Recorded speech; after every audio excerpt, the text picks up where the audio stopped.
విలక్షణమైన నటనకి పరిపూర్ణమైనటువంటి రూపం కోటా శ్రీనివాసరావు గారు. మహానటుడు, ఒక లెజెండరీ క్యారెక్టర్ యాక్టర్. మా ఇద్దరి నట ప్రస్థానం కూడా ఒకే సినిమాతో ప్రారంభమైంది. అది ప్రాణం ఖరీదు. అఫ్కోర్స్ ఇక్కడే నారాయణమూర్తి ఉన్నాడు.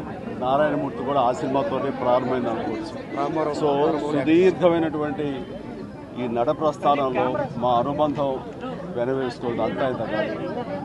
ఆయనతో నటిస్తున్నప్పుడు తెర మీద ఆయన నటనను చూసి అద్భుతం అనుకోవడం వేరు.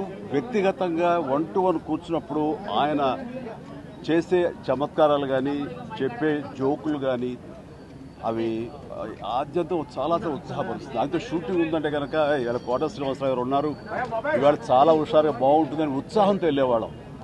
అలాగా ఆయనతోటి ఒక అనుబంధం పెనవేసుకువెళ్ళింది. ఇంకా ఆయన చేయలేని క్యారెక్టరు, చేయని క్యారెక్టరు, మాట్లాడని యాస, మాండలికాలు లేవనే చెప్పాలి. అంతగా పరిపూర్ణమైనటువంటి నటన. నాటక రంగం నుంచి వచ్చి సినిమా రంగంలో తనకంటూ ప్రత్యేకమైన స్థానం ఏర్పరచినటువంటి గొప్ప నటుడు. ఆయనతోటి నాకు ఎన్నో సినిమాల అనుబంధం ఉంది. ప్రతి సినిమా ఒక్కొక్క అద్భుతమైనటువంటి నాకు ఒక ప్రత్యేకం.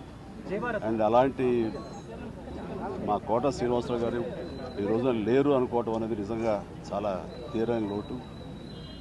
అండ్ ఇది వాళ్ళ కుటుంబానికి, పరిశ్రమకి తీరని లోటు. అలాంటి మహానటుడు, అలాంటి వైవిధ్య పాత్రలు పోషించేటటువంటి విలక్షణమైన నటుడు మళ్ళీ వస్తారని అనుకోవటం లేదు. అలాంటి నటుడు మనకు దొరకరేమో కూడా, ఉండరేమో కూడా.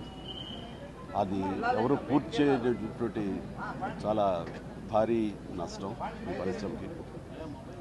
వారి ఆత్మనికి శాంతి చేకూరాలని భగవంతుని ప్రార్థిస్తూ, వారి కుటుంబ సభ్యులకి, ప్రతి ఒక్కరికి నా ప్రగాఢ సానుభూతిని తెలియజేస్తున్నాను.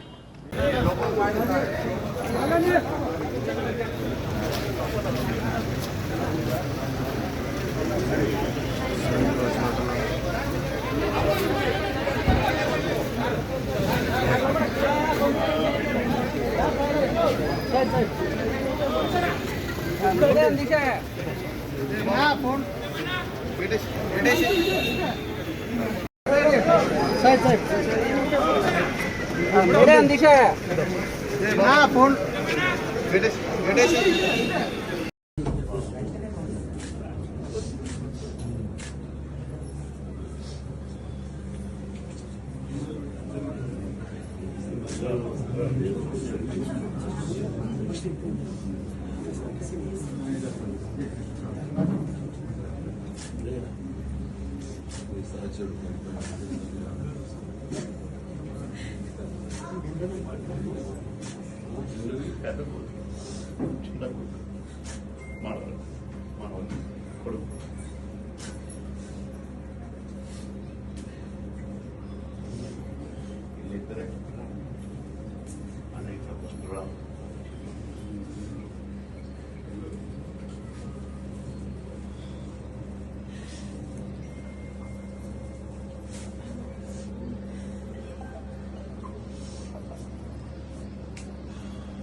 అన్నీ నార్మల్గా నేను అన్ని టెస్టులు చేయించాను.